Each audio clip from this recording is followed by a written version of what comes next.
বিসমিল্লাহির রহমানির রহিম। তো গত ক্লাসে আমরা পাই বন্ধনের বৈশিষ্ট্য পর্যন্ত পড়ে শেষ করছি। তো আজকের ক্লাসে আমরা দেখব সিগমা বন্ধন এবং পাই বন্ধনের মধ্যে পার্থক্য।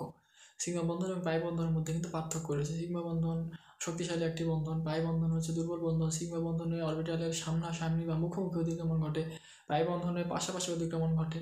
তো সিগমা বন্ধনের কিন্তু মুক্ত আবর্তন সম্ভব, পাই বন্ধনের মুক্ত আবর্তন সম্ভব না।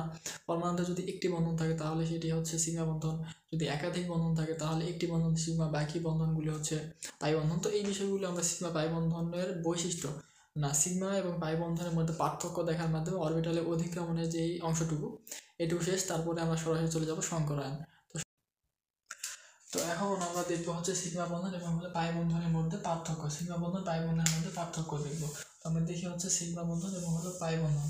এবার লিখলাম আমি সিগমা বন্ধন, সিগমা বন্ধন, সিগমা বন্ধন, আর এবার পাই বন্ধন, পাই বন্ধন, পাই বন্ধন, পাই বন্ধন। প্রথমে এক নম্বর যে বৈশিষ্ট্য হবে সেটা যে সিগমা বন্ধন হলো সামনাসামনি ঘটে, সামনাসামনি, সামনাসামনি বা সামনাসামনি বা মুখোমুখি, মুখোমুখি, সামনাসামনি বা মুখোমুখি অধিক্রমণ ঘটে, অধিক্রমণ, মুখোমুখি বা অধিক্রমণ ঘটে। দ্বিতীয় পাই বন্ধনের ক্ষেত্রে পাশাপাশি অধিক্রমণ ঘটে, পাশাপাশি অধিক্রমণ ঘটে, পাশাপাশি অধিক্রমণ ঘটে। এটা মূলত আমাদের মেইন যে বৈশিষ্ট্য বা সংজ্ঞার মাধ্যমে আমরা যে বৈশিষ্ট্য জানতে পারি সেটা যে সিগমা বন্ধনে সামনাসামনি বা সামনাসামনি বা মুখোমুখি অধিক্রমণ ঘটে এবং পাই বন্ধনে পাশাপাশি অধিক্রমণ ঘটে।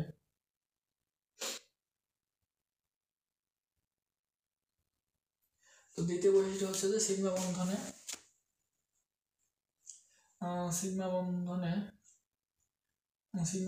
অরবিটালে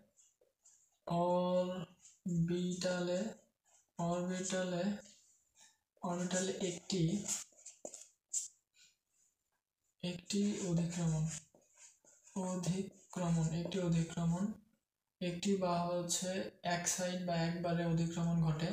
আর পাই বন্ধনে যে এটা একবারে অধিক্রমণ ঘটে যায়, একবার এখানে অধিক্রমণ ঘটে যায়। আর অরবিটালের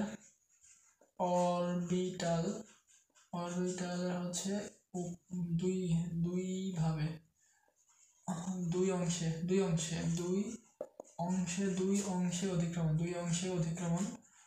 অংশে অধিক্রমণ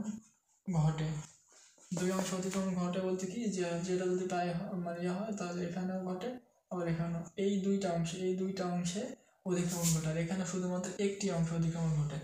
তো সামনাসামনি মানে এই যে সামনাসামনি, এই সামনাসামনি, এটা সামনাসামনি, আর এটা পাশাপাশি। আর যদি এটা এভাবে হয় সামনাসামনি বা সামনাসামনি, তো এই আমাদের মূলত আমাদের সামনাসামনি, আর এটা মূলত আমাদের পাশাপাশি। আর এটা দুই অংশ অধিক্রমণ ঘটে, এখানে একটি অংশে অধিক্রমণ ঘটে। এটা আমাদের সিগমা বন্ধন পাই বন্ধনের মধ্যে দ্বিতীয় বৈশিষ্ট্য।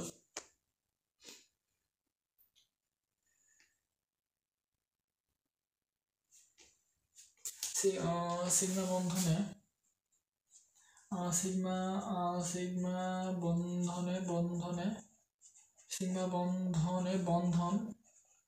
বন্ধন দৃঢ়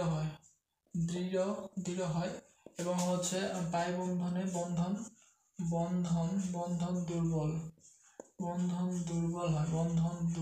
হয়। চতুর্থ বৈশিষ্ট্যটা একক বন্ধন, মূলত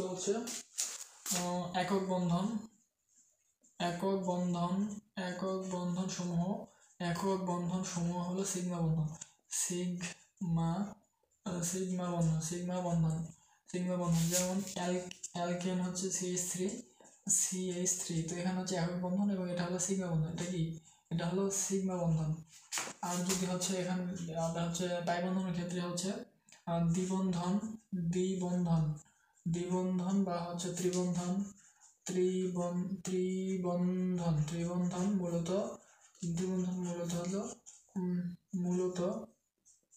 পাই বন্ধন, সেটা যে CH2 CH2 অথবা হচ্ছে CH এখানে মূলত এটা হচ্ছে একটি সিগমা বন্ধন, আর বাকি এখানে একটি সিগমা একটি পাই, এখানে একটি সিগমা আর বাকি দুইটি হচ্ছে পাই। তো হচ্ছে যেটা হলো আমরা সিগমা বন্ধন বৈশিষ্ট্য পড়ছিলাম, সেটা হচ্ছে যে দুটি পরমাণুর মধ্যে যদি একাধিক বন্ধন থাকে তার মধ্যে একটি হবে সিগমা এবং বাকিগুলি হবে হচ্ছে পাই বন্ধন। এটা হচ্ছে আমাদের 4 নম্বর বৈশিষ্ট্য। এবং 5 নম্বর বৈশিষ্ট্য হচ্ছে যে সিগমা বন্ধন গঠনে সংকরিত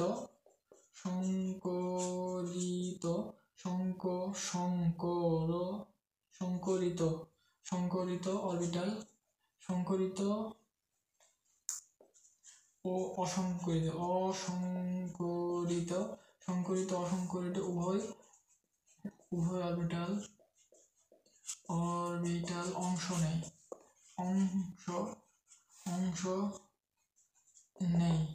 আর হচ্ছে পাই বন্ধনে শুধুমাত্র হচ্ছে অসংকরিত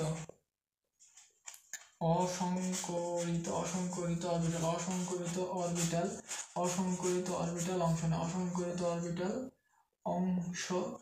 অংশ নেই। তো সংকরিত এবং সংকরিত অরবিটাল এবং অসংকরিত অরবিটালের টপিক হচ্ছে আমাদের সংকরায়নের টপিক। তো সেই টপিকটা আমরা দেখব। তো হচ্ছে সংকরায়ন ঘটে হচ্ছে মৌল উত্তেজিত হওয়ার ফলে, সংকরিত হওয়ার ফলে এই সংকরণের যে ব্যাপারগুলো ঘটে সেটা আমরা পরবর্তী ক্লাসে দেখব। তো এখন আমরা হচ্ছে দেখলাম যে হচ্ছে সিগমা বন্ধন হলো সংকরিত অসংকরিত উভয় ধরনের অরবিটাল সিগমা বন্ধন গঠন করে, কিন্তু হচ্ছে পাই বন্ধন শুধুমাত্র অসংকরিত অরবিটাল গঠন করে। তো এখানে একটু বলেই দেই, সেটা হচ্ছে সংকরিত অরবিটাল হচ্ছে এমন বা হচ্ছে এমন, এই অংশটা হচ্ছে এটা হচ্ছে সংকরিত অরবিটাল। তো হচ্ছে এটা কিন্তু সামনাসামনি অতিক্রম হওয়া সম্ভব হলে এটা কিন্তু পাই বন্ধনটা কি, পাই বন্ধন হচ্ছে যে দুই অংশে অতিক্রমণ ঘটবে। তো এটা কিন্তু কখনোই দুই অংশে অতিক্রমণ ঘটানো সম্ভব নয়, সেহেতু পাই বন্ধন শুধুমাত্র অসংকরিত অরবিটাল গঠন করে। আর হচ্ছে এস অরবিটালে কিন্তু হলো কি বলে এটা, এস অরবিটাল হচ্ছে পাই বন্ধন গঠন করে না, শুধুমাত্র পি অরবিটাল পাই বন্ধন গঠন করে। কারণ পি অরবিটালে দুইটা অংশে হচ্ছে সংকরণ মানে হচ্ছে কি এটা অধিক্রমণ ঘটে। যেহেতু এটা সংকরিত অরবিটাল এমন, তো এখানে দুই অংশ ঘটার কোনো চান্স নাই। তো হচ্ছে পাই বন্ধন শুধুমাত্র অসংকরিত অরবিটাল হচ্ছে পাই বন্ধন গঠন করায়। তো লাস্টের যে ইয়াটা সেটা হচ্ছে মুক্ত আবর্তন সম্ভব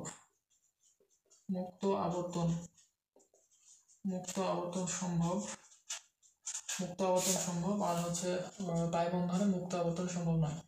মুক্ত আবর্তন সম্ভব নয়। তো সিগমা বন্ধনে কিন্তু একটি পরমাণু কিন্তু অপর পরমাণুর মুক্ত আবর্তন সম্ভব, কিন্তু পাই বন্ধনে মুক্ত আবর্তন সম্ভব নয়। কারণ হচ্ছে পাই বন্ধনের পাশাপাশি অধিক্রমণ ঘটে, তো পাশাপাশি অধিক্রমণে যখন হচ্ছে মুক্ত আবর্তন হওয়া কিন্তু কখনোই সম্ভব নয়। তো এটা হচ্ছে মূলত আমাদের সিগমা বন্ধন পাই বন্ধনের মধ্যে পার্থক্য। তো পরবর্তী ক্লাসে আমরা সংকরায়নের ভিতরে প্রবেশ করব।